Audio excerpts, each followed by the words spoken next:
అందమైన జీవితం కార్యక్రమానికి స్వాగతం. నమస్తే కళ్యాణ్ గారు. నమస్తే జయ గారు. కళ్యాణ్ గారు, రామకృష్ణ అనే ఆయన మనకి మెయిల్ చేశారండి. అంటే తనకు వచ్చిన అనుమానం అది నిజమో కాదో తెలియని తను ఒక క్వశ్చన్ మార్క్ అనమాట. వైఫ్ అండ్ హస్బెండ్ అసలు సమస్య మాత్రం నాకు పరిష్కారం మీరు చూపించండి, మీ సలహా నాకు కావాలి అన్నట్లుగా మెయిల్ చేశాడు. ఓకే, మాట్లాడదాం జయ గారు, తప్పకుండా. హలో, నమస్తే అండి రామకృష్ణ గారు. ఎవరు మేడం? నేను జయానండి, అందమైన జీవితం ప్రోగ్రామ్ నుంచి కాల్ చేస్తా ఉన్నాను. మేడం నమస్తే మేడం. నమస్తే అండి, మీరు మాకు మెయిల్ చేశారు కదా, నాతో పాటు డాక్టర్ కళ్యాణ్ చక్రవర్తి గారు కూడా ఉన్నారు.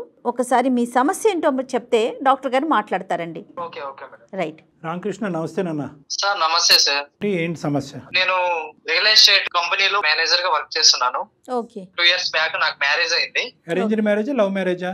Sir arranged marriage sir. సరే చెప్పండి, ఏంటి సమస్య? నా కింద ఒక ఆమె సెక్యూరిటీ గా ఉంటుంది. నాకు వచ్చిన ఫోన్ కాల్స్ కానీ మెసేజెస్ కానీ క్లయింట్స్ కానీ ఇవన్నీ ఆమె మేనేజ్ చేస్తూ ఉంటుంది సార్. సో మీ వర్క్ లోడ్ ఆవిడ షేర్ చేసుకుంటా ఉంటది. నా క్లయింట్స్ కానీ వాళ్ళందరినీ ఫాలో చేస్తూ ఉంటది. మేము డే అండ్ నైట్ అంటే మెసేజ్ చేసుకోవడము, ఫోన్ మాట్లాడుకోవడము ఇట్లా చేస్తూ ఉంటాం సార్. మా భార్య అది చూసి ఆమె కొంచెం తప్పుగా అనుకునిందామా. సరే, మీ భార్య పేరు ఏంటండి? Priya sir. Okay, so basically ఆవిడ చూసిందంటూ ఏమీ లేదు, కానీ మీ ఇద్దరి మధ్యన ఉన్నటువంటి డిస్టెన్స్ పెరగడంతో మీ యొక్క ఫోకస్ వేరే చాట ఉందని ఫీల్ అయింది ఆవిడ. అవునవును సార్. ఆ ఫోకస్ కాస్త సార్ బట్ మా ఇద్దరి మధ్యన ఏం లేదు సార్. కానీ ఆవిడ ఏమైనా మెసేజ్లు కానీ లేదంటే వినకూడనటువంటి ఫోన్ కాల్స్ కానీ చూడకూడవలసింది ఏమైనా చూసిందా అని అడుగుతున్నా. లేదు సార్, చూడలేదు. కేవలం ఈవిడికి దూరంగా ఉన్నారు, ఎక్కువ వర్క్ ఆఫీస్ పనిలోనే ఎక్కువ నిమగ్నమై ఉన్నారు. ఆవిడతో కమ్యూనికేషన్ పెరగడంతో అక్కడ ఇంటెన్సిటీ పెరిగింది, ఇక్కడ తగ్గింది అన్నది ఆవిడ భావం. Okay, got it. ఓకే, దాని మీద తర్వాత ఏమైందండి? అదే సార్, అంటే ఇంకా ఆమె పోయేసి పర్సనల్ గా సిరియర్ తో మాట్లాడడము ఇట్లా జరిగింది సార్. అంటే ఆయన ఎక్కువ మీకు ఆర్థిక పరంగా గానీ మీకు ఎందుకు హెల్ప్ చేస్తున్నారని చెప్పి అడిగితే ఆమె వచ్చేసి నాకు ఒక అన్నగా గాను ఒక బ్రదర్ గాను నాకు ఇట్లా హెల్ప్ చేస్తున్నాడు అతను, నేను ఒక బ్రదర్ గా అనుకున్నాను అని చెప్పారు సార్. కాదు, ఆర్థికంగా హెల్ప్ చేయవలసిన అవసరం ఏముందండి మీరు? అంటే మీ వైఫ్ అంటే సార్ ఆమె ఇంట్లో ఉన్న ప్రాబ్లమ్స్ కానీ వాళ్ళ మదర్ కి హెల్త్ బాగలేదంట సార్, అది కూడా చెప్పింది. ఒక బ్రదర్ గా నేను వాళ్ళకి ఇంకా హెల్ప్ చేద్దాము అంటే నా వర్క్ పరంగా కూడా మంచిగా హెల్ప్ అవుతుంది, నేను ఒకరికి హెల్ప్ చేసినట్టు ఉంటుంది అని చెప్పి ఆమెకి హెల్ప్ చేస్తున్నాను మేడం. సరే, మ్యూచువల్ గా హెల్ప్ చేసుకున్నారా, ఆవిడకు ఉద్యోగం ఇప్పించారా, అంతవరకు బానే ఉంది. ఫైనాన్షియల్ గా ఏమైనా ఇచ్చారా సపోర్ట్ మీ భార్యకి తెలియకుండా? వాళ్ళ మదర్ కి వచ్చి హెల్త్ బాగలేదు సార్, ఏడ్చింది అనమాట. ఏడ్చినప్పుడు చెప్పాను ఇట్లా, అమ్మా నేను ఒక బ్రదర్ గా నీకు అండగా ఉంటాను, నీకు మనీ గానీ ఏమైనా నీకు ఇంట్లోకి వస్తువులు గానీ ఏమైనా ఉంటే నేను హెల్ప్ చేస్తాను అని చెప్పాను సార్. అంటే ఎప్పుడన్నా మీ వైఫ్ కి క్యాజువల్ గా ఒక కొలీగ్ లాగా ఒక ఫ్రెండ్ లాగా ఎప్పుడన్నా పరిచయం చేశారా? లేదు సార్. డబ్బులు ఇస్తున్నట్టు ఎప్పుడన్నా చెప్పారా? లేదు సార్, చెప్పలేదు సార్. హెల్త్ పరమైన అంశం అంటే పెద్ద మొత్తంలోనే ఇచ్చుంటారు, మీరు మధ్యతరగతి కుటుంబం కాబట్టి. అంత పెద్ద మొత్తంలో ఇచ్చేటప్పుడు సతీమణికి అంటే భార్య మనకి షేర్ చేసుకోవటంలో తప్పు లేదుగా? ఎందుకని చెప్పి చెప్పలేదు సార్. ఆ విషయం తర్వాత తెలిసిందా మీ వైఫ్ కి? తెలిసింది సార్. తెలిసిన తర్వాత ఆమెకు అనుమానం వచ్చిన తర్వాత అడిగింది సార్. కేవలం మీరిద్దరు ఎక్కువ ఇంటెన్స్ గా మాట్లాడుకుంటున్నారు అనేదే కాదు, ఉద్యోగం ఇప్పించింది మీరే. ఎటొచ్చి మీ భార్య ఏంటంటే ఆవిడ మిమ్మల్ని అన్నయ్య, మీరు ఆవిడని చెల్లెమ్మ అంటాం అనేది వినలేదు అంతే. అవును సార్. తర్వాత ఏమైందండి? అదే సార్, వచ్చి అడిగిన తర్వాత అమ్మ నాకు ఒక బ్రదర్ గా చెప్పింది. తర్వాత వాళ్ళ అమ్మతో కూడా మాట్లాడడం జరిగింది మా వైఫ్. మాట్లాడిన తర్వాత వాళ్ళ మదర్ చెప్పారు ఇట్లా నాకు ఒక కొడుకు లాగా అతను నాకు హెల్ప్ చేశాడు అంతేగాని ఇంకేం లేదు అని చెప్పారు సార్. అక్కడికి ఆ ప్రాబ్లం సాల్వ్ అయింది సార్. ఓకే, దాంతో ఈవిడ చల్లబడింది. అవునవును సార్. ఆమె తెలుసుకున్న తర్వాత మా భర్త మంచోడు అని చెప్పేసి ఆమె అనుకొని వచ్చేసింది సార్. మళ్ళీ ఉమాని ప్రియా గారు మాట్లాడుకుంటారా ఎప్పుడైనా? కష్టం అనుకోండి, ఎప్పుడు మాట్లాడుకుంటారు సార్. ప్రాబ్లం అయిపోయిన తర్వాత మాట్లాడు. సో మీ వరకు అయితే కనుక అక్కడ చెల్లి అయిపోయింది. అవునవును సార్. ఇంతవరకు బానే ఉంది, కథ సుఖాంతమైంది కదండి, ఇంకేంటి సమస్య ఏంటి? ఇప్పుడే మేడం స్టార్ట్ అయ్యింది. ఏమైంది? అవును మేడం, మా వైఫ్ వేరే వాళ్ళతో రిలేషన్షిప్ లో ఉందని నాకు డౌట్ గా ఉంది మేడం. అంటే ఎట్లా మీకు అనుమానం ఎలా వచ్చింది? మీకంటే సెక్రటరీ ఉన్నారు, ఆవిడకి లేరుగా. ఒక రోజు మా వైఫ్ నిద్రపోయినప్పుడు నేను ఒకసారి ఫోన్ చెక్ చేసినప్పుడు మా ఫోన్ లో వచ్చేసి మెసేజెస్, కాల్స్, అందమైన జీవితాన్ని కూడా ఆమె మెయిల్ పెట్టున్నారు సార్. రెగ్యులర్ గా నైట్ మీరు పడుకునే ముందు ఆవిడ ఫోన్ చెక్ చేసి పడుకుంటారా? లేదు సార్. ఈ మధ్యనే నాకు డౌట్ వచ్చేసి నేను మా వైఫ్ నిద్రపోయిన తర్వాత నేను ఒకసారి చెక్ చేశాను సార్. అసలు మీకెందుకు డౌట్ వచ్చింది? అంటే మేడం ఆమె అంటే ఎక్కువ బయటికి వెళ్ళేసి ఫోన్ మాట్లాడడము మెసేజ్ చేయడం ఎట్లుంటే నాకు అంటే వేరే వాళ్ళతో తిరగడము రిలేషన్షిప్ లో ఉన్నట్లు నాకు కొంచెం అనుమానం వచ్చింది మేడం. నీ కథ మీద అనుమానం నడుస్తున్నప్పుడే ఈవిడ ప్రవర్తనలో ఇది వచ్చిందా, లేదంటే మీది కంప్లీట్ గా ఎండ్ అయిన తర్వాత మీ వైఫ్ యొక్క ప్రవర్తనలో మార్పు మీకు కనిపించిందా? ఇప్పుడు నా మీద డౌట్ ఉన్నప్పుడే ఆమె కొంచెం ఆ ప్రవర్తన కూడా మారింది సార్. కానీ అప్పుడు చెక్ చేయకుండా మీది ఎండ్ అయిన తర్వాత మీరు చెక్ చేయడం మొదలు పెట్టారు. అవునవును సార్. ఇదేది ఎలక పిల్లి కథలా ఉంది. అంటే టిట్ ఫర్ టాట్. మా ఆవిడ ఇప్పుడు వరకు నా మీద చెప్పెట్టి నన్ను అనవసరంగా అమాయకురాలైనటువంటి అమ్మాయితో లింక్ కలిపి ఇబ్బంది పెట్టి చేసింది కాబట్టి ఈరోజు నేను ఒక కొత్త కథను సృష్టిస్తూ మా ఆవిడకి ఎవరో ఒకరు ఉన్నారు అనే విధంగా నువ్వు మాట్లాడలేదు అంటానికి గ్యారంటీ ఏంటి? నువ్వేం చూసావు? మెసేజెస్ చూసాను సార్. మెసేజ్లు చూసావు. ఏంటి ఆ మెసేజ్లు? ఏం చూసావు ఆ మెసేజ్లో? అదే సార్ కలుద్దాము, మళ్ళీ ఎప్పుడు కలుస్తావు, ఓకే ఓకే. అసలు నాకు రిప్లై ఇవ్వట్లేదు. ఇతను ఎవరు అసలు? ఈ అబ్బాయి ఎవరు? స్కూల్ ఫ్రెండ్స్ గ్రూప్ లో ఉన్నాడు సార్. మీ ఆయన ఇంట్లో ఉన్నాడా, ఎప్పుడు వస్తాడా అని చెప్పి అడుగుతాడు సార్. ఓయ్ అవునా? డబ్బులు ఎప్పుడు ఇస్తావా అని చెప్పేసి అడుగుతా ఉంటాడు సార్ మా వైఫ్ ని. డబ్బులు వరకు వచ్చిందా?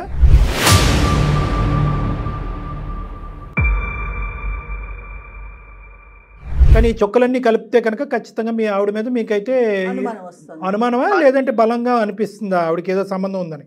అదే సార్ డబ్బులు ఎప్పుడు ఇస్తావు, లేకపోతే మీ ఆయనకి చెప్పేనా అని చెప్పేసి మెసేజ్ చేస్తా ఉంటాడు సార్. ఏంటి మెసేజెస్ వస్తున్నాయి నేను చూసాను, ఎవరతను అని అట్లా ఏమన్నా అడిగారా అమ్మాయిని? అడిగాను మేడం, ఒకసారి అడిగాను. ఫ్రెండ్ అని చెప్పింది.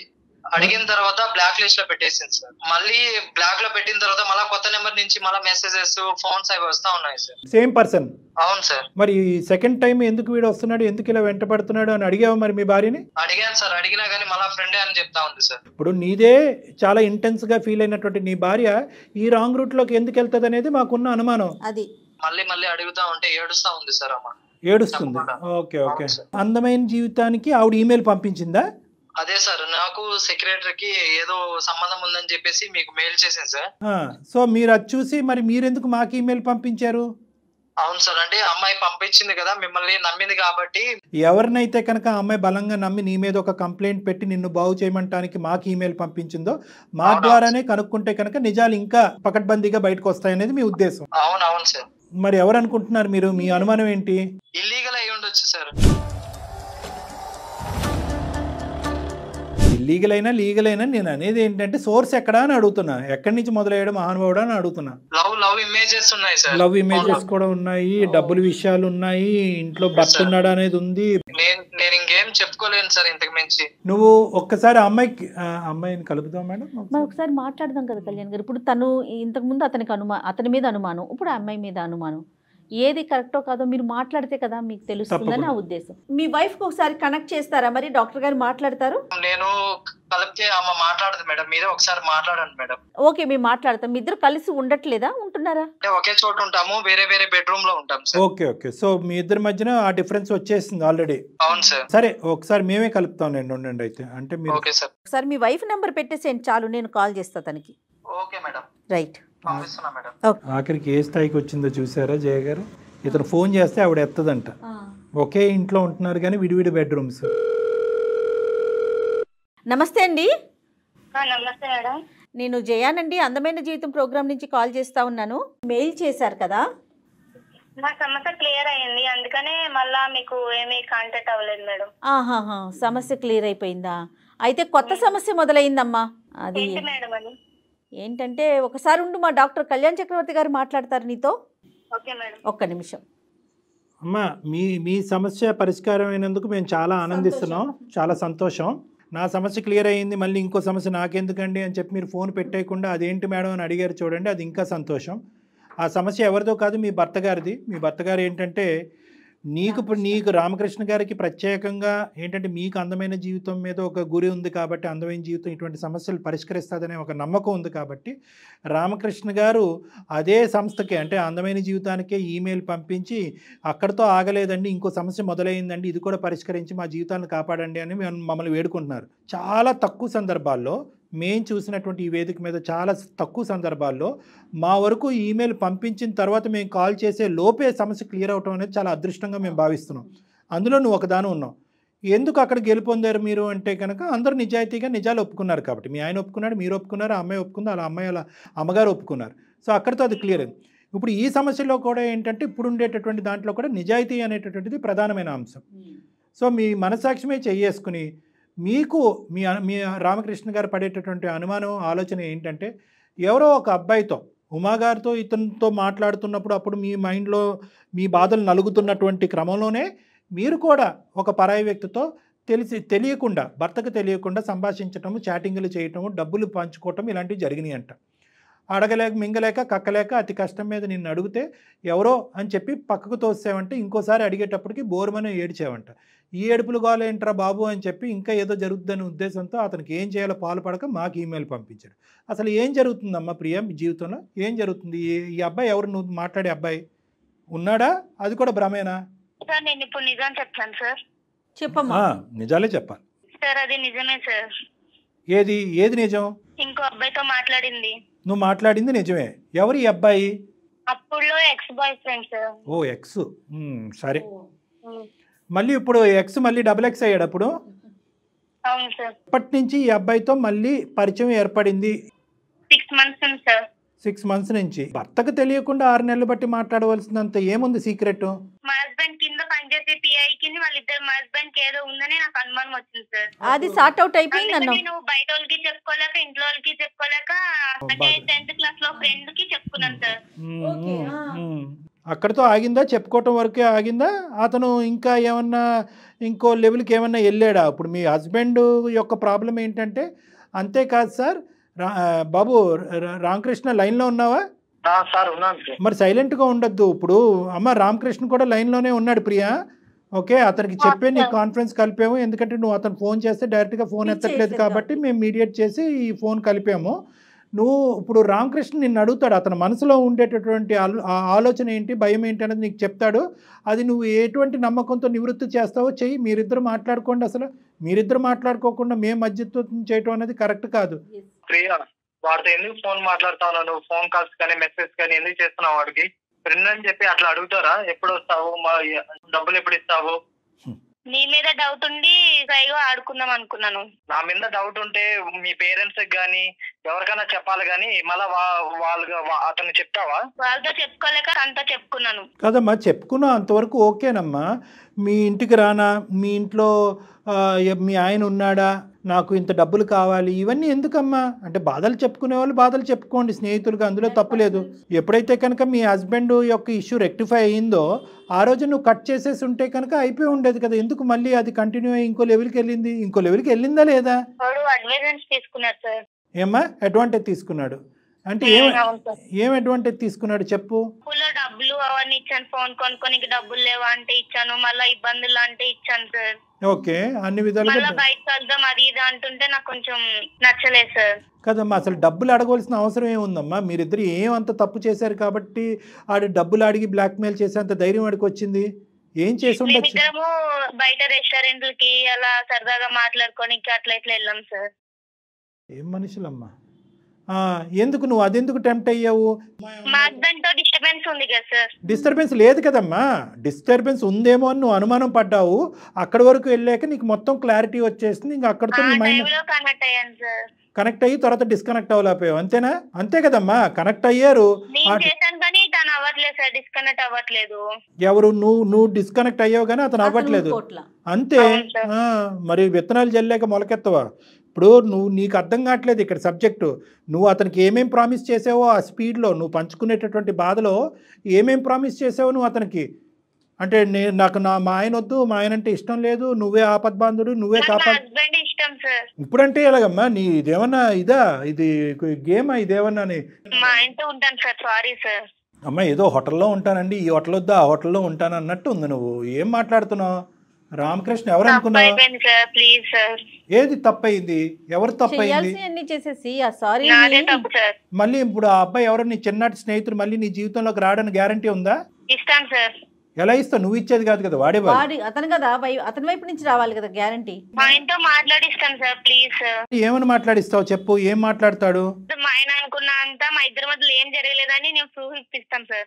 అతను నిజమే చెప్తున్నాడని మేము ఎలా అనుకోవాలి, మీ ఆయన ఎలా అనుకోవాలి?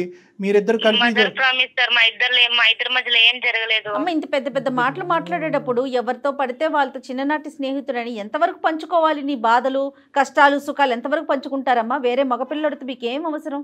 గంటల గంటలు ఎందుకు మాట్లాడారు? నాకు వేరే ఆలోచన ఏం రాలేదండి. సరే అమ్మా, ఆ టైంలో ఆలోచన రాలేదు, సరే నీ బాధను పంచుకున్నావు, స్నేహితుడు అని అనుకున్నావు, తర్వాత లిమిటేషన్స్ అనేటటువంటిది ఉంటాయి కదమ్మా. మీ ఆయన ఈరోజు చూడకూడనటువంటి భయంకరాలన్నీ చూశాడు. అప్పుడు జరిగింది ఏంటి? ఒక పిఏతో అఫీషియల్కి సంబంధించినటువంటి సంభాషణ, కొద్దిగా వాళ్ళ అమ్మగారికి బాగాలేదు కాబట్టి కొద్దిపాటి ఆర్థిక సమయం, దాన్నే నువ్వు పెద్ద చిత్రం కింద ఊహించేసుకుని అల్లేసుకున్నావు. అక్కడ ఏమీ లేదు, ఓకే పంచుకున్నారు. తర్వాత ఆడు ఎప్పుడైతే బౌండరీ దాటుతున్నాడో, గేట్ దాటుతున్నాడో, అరే బాబు నువ్వు ఎక్కడైతే ఉండాలో అక్కడ ఉండు, ఆ మాత్రం తెలియదమ్మా మీలాంటి ఆడపిల్లలకి ఒక మగాడు వచ్చి ఏ స్థాయిలో అడ్వాంటేజ్ తీసుకుంటున్నాడు అనేది. నేను బ్లాక్ లో పెట్టినా సరే తన వేరే వాళ్ళు ఫోన్ తీసుకొని అంటే ఇదంతే, ఇలాంటి కరెక్ట్, ఇలాంటి సంబంధాలు అలాగే ఉంటాయి. వన్ వే ట్రాఫిక్ అంతే ఇవి. నువ్వు ఒక్కసారి తలుపు తీస్తే వాడు ఆగడు, వాడు ఎడిక్ట్ అయిపోయాడు నీకు. హస్బెండ్ కి చెప్పేదాం అనుకున్నాను సార్, కానీ చెప్పలేకపోయాను. చెప్పరు మీరు అడిగినప్పుడు సీదా చెప్పకుండా ఏడవటం అంటే మీ ఆయన ఎంత మంచాడో, ఎంత పెద్ద మనసు. మా ఆయన అంటే నాకు చాలా ఇష్టం సార్, ప్లీజ్ సార్. చాలా లేటుగా తెలిసింది కదా రామకృష్ణ. ఈ అమ్మాయి ఇంతకు మించి చెప్పాలని అనుకోవట్లేదు, మేము తవ్వాలని అనుకోవట్లేదు. రామకృష్ణ మనసులో ఒకే ఒక క్వశ్చన్ ఉంది, మీరు ఎంత దూరం ప్రయాణం చేశారని ఒక ప్రశ్న. అది రేపొద్దున ఈ ఫోన్ పెట్టేసాక అడిగితే నువ్వు సమాధానం చెప్పలేవు, అతను మనసు విప్పి అడగలేడు. సో నేనేంటంటే సభాముఖంగా నేను అడుగుతున్నాను, ఎంత దూరం జరిగింది మీ ప్రయాణం? టీ స్టాల్ రెస్టారెంట్ అంతే సార్. టీ స్టాల్ రెస్టారెంట్ అంతే. అంతే సార్. దొరికితే దొంగలు, లేదంటే దొరలు. ఒక్కటే మెసేజ్లు ఉన్నాయి కాబట్టి అది ఒక్కటే ఒప్పుకుంటున్నావా? మదర్ ప్రామిస్ కి ఏం లేదు సార్. మరి రామకృష్ణ స్టార్టింగ్ లో పక్క ట్రాక్ లోకి వెళ్ళింది, కానీ వాడు మూర్ఖుడు. వాడు ఏంటంటే అడ్వాంటేజ్ తీసుకుందాం అనుకున్నాడు మీ ఇద్దరి మధ్యన ఉన్న డిఫరెన్స్ని. ఇంకా నీ అదృష్టం కొద్ది ఏంటంటే అడ్వాంటేజ్ ఇంకా పై అడ్వాంటేజ్ వరకు వెళ్ళలేదు, కేవలం డబ్బులు, హోటళ్ళు, టీ స్టాల్ వరకే ఆగిపోయింది. అంతవరకైతే మనం నమ్మచ్చు. ఇప్పుడు ఈ అమ్మాయిని మళ్ళీ నీ జీవితంలోకి స్వీకరిస్తే కనుక మీరిద్దరు కలిపి ఆడు భర్త పట్టచ్చు. లెఫ్ట్ రైట్ కలిస్తేనే చప్పట్లు. నీదేంటంటే మీరేదో తప్పు చేశారో అని అనట్లేదు, కానీ ఒక మానసికపరమైనటువంటి డిస్టర్బెన్స్లో ఆ మూర్ఖుడితో ఈ అమ్మాయి కనెక్ట్ అయింది. స్నేహితుడు కదా, చిన్ననాటి స్నేహితుడు కదా అని చెప్పి. వాడు ఏంటంటే ఒక మెట్టు ఎక్కకుండా ఒకే దెబ్బతో 10 మెట్లు ఎక్కి ఈ అమ్మాయి జీవితంలో టోటల్గా ఎంట్రీ అయిపోయాడు. వాడు ఎంట్రీ అయిపోయి అప్పుడు నీకు కావాల్సినప్పుడు నన్ను వాడుకున్నావు కదా, సలహాకి, సూచనకి, ఓదార్పుకి, ఇప్పుడు నువ్వు కావాలి అనేటటువంటి విధంగా వెంటపట్టడం మొదలుపెట్టాడు. సో ఇది ఏంటంటే నాకు ఒక మాట ముందే చెప్పుంటే సరిపోయింది కదా. ఇప్పుడు సమస్య అందుకే కదా మొదలైంది, మరి అలా చెప్పకపోబట్టే కదా మా దాకా వచ్చారు. అది ఒకటి మేడం చెప్పింది, అదొకటి. ఇంకోటి ఏంటంటే కనుక ఎప్పుడైతే కనుక నివృత్తి అయిపోయి నీ సెక్రటరీతో ఉండేటటువంటి ఇష్యూ రిజాల్వ్ అయిపోయిందో అని అనుకున్నావో, అప్పటికే ఇష్యూ రిజాల్వ్ అయినా కూడా మానసికపరమైనటువంటి డిస్టెన్స్ మీ ఇద్దరి మధ్యన పెరిగింది. ఫిజికల్ డిస్టెన్స్, మానసికపరమైన డిస్టెన్స్ పెరిగింది. అర్థమైంది నాన్న? సో అది నీకు చెప్పటానికి ఉండేటటువంటి కంఫర్ట్ ఆ అమ్మాయిలో లేక అతనికి చెప్పుకుంది. ఎప్పుడైతే యూటర్న్ తిరిగి వెనక్కి రావాలి అని అనుకుందో, అమ్మో ఇంత చెప్తే ఇంత చెప్పేటటువంటి పరిస్థితి వస్తుందేమో, మొత్తానికే బ్లాక్ చేద్దామని చెప్పి బ్లాక్ చేయడం మొదలుపెట్టింది. వాడు వదులుతాడా? వాడు వదలలేదు. సో ఇక్కడ ఈ అమ్మాయికి అర్జెంటుగా కేవలం నీ ఓదార్పు ఒకటే కాకుండా నీ సపోర్ట్ కూడా కావాలి. రామకృష్ణ చెప్పి నాకు కూడా నమ్మకం ఉంది సార్. సంతోషం, కథ సుఖాంతం. ఇక్కడ నీకు ప్రధానంగా అర్థం అవ్వాల్సింది, మాకు చాలా బాగా అర్థమైంది ఏంటంటే, మొదటి అంశంలో ఎప్పుడైతే నీ సెక్రటరీ గురించి ఈ అమ్మాయి చాలా నేరో మైండెడ్గా ఆలోచించిందో, రెండో అంశంలో అసలు తెలియకుండా తెలివి తక్కువగా ఆ అబ్బాయి యొక్క జీవితంలో దూరిపోయిందో, మీ ఆవిడ చాలా అమాయకురాలని అయితే మాకు అర్థమైంది. చాలా అంటే చాలా ఇన్నోసెంట్ ఈ అమ్మాయి. ఇద్దరేనండి, ఇద్దరికి ప్రేమలు ఎక్కువ, అట్లాగే అనుమానం కూడా ఎక్కువగా ఉంది. సారీ అండి. ఆ అమ్మాయి వేడుకుంటుంది, ప్రియ అదే మన ఇద్దరి మధ్య జరిగిందేదో జరిగింది, ఇంకా మన ఇద్దరి మధ్య థర్డ్ పర్సన్ లేకుండా, ఏ సీక్రెట్స్ లేకుండా మనము లైఫ్ ని సాగిద్దాము. ప్రియా, తన ఆలోచన అయితే ఇప్పటి వరకు క్లియర్ అయినట్టే అనిపిస్తుంది. ఈ డిస్కషన్ అనేది ఫోన్ కట్ అయిన తర్వాత మీరిద్దరు మాట్లాడుకోకుండా ఏమన్నా ఇంకో స్థాయి అనుమానం కానీ ఆలోచన కానీ ఉంటే డైరెక్ట్గా నా క్లినిక్ వరకు రండి మీరిద్దరు. అర్థమైందా? ఇద్దరు రండి. నాకు ఇంకొక విషయం గుర్తొచ్చింది కళ్యాణ్ గారు. ఇప్పుడు ఈ అమ్మాయికి పదే అతను బ్లాక్ చేసినా కూడా నెంబర్ కాల్ చేస్తా ఉన్నాడు వేరే నెంబర్ నుంచి. ఇప్పుడు అతనితో మేము మాట్లాడతాం, అతని నెంబర్ మాకు షేర్ చేయమ్మా. ఒకసారి అతనితో మాట్లాడదాము, అతని పరిధిలో ఏంటన్నది అతను అర్థమయ్యేటటువంటి విధంగా అతనికి చెప్దాము. దానికి మించి ఆ గీతలు దాటుకుని ముందుకు వస్తే కనుక అతని తాట ఎలా తీయాలో మాకు బాగా తెలుసు. ఓకే, సో అతనేదో నిన్ను ఇబ్బంది పెడుతున్నాడు కాబట్టి నేను ఫోన్ నెంబర్లు మార్చుకుంటూ అలా అంత భయపడుతూ ఉండక్కర్లేదు. తెలుసుకుని బయట పట్టడానికి ట్రై చేసాం. ఇక మీరిద్దరూ హ్యాపీగా ఎటువంటి అనుమానం ఆలోచన లేకుండా హ్యాపీగా ముందుకెళ్ళండి అమ్మా మీరిద్దరు.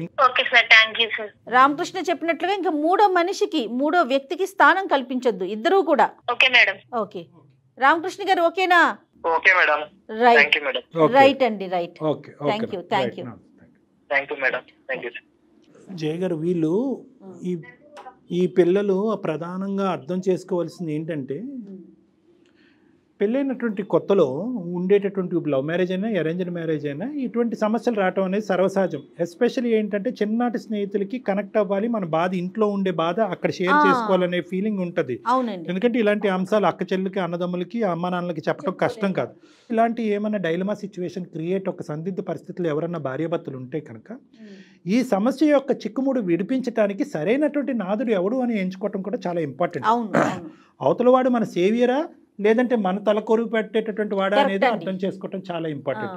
చాలా బాగా చెప్పారు. బట్ ఆ అబ్బాయి కూడా నాకైతే ఎందుకో కన్ఫ్యూజన్ స్టేటస్ లో ఉన్నట్టు అనిపిస్తోంది. ఒక్కసారి మీరు మాట్లాడితే.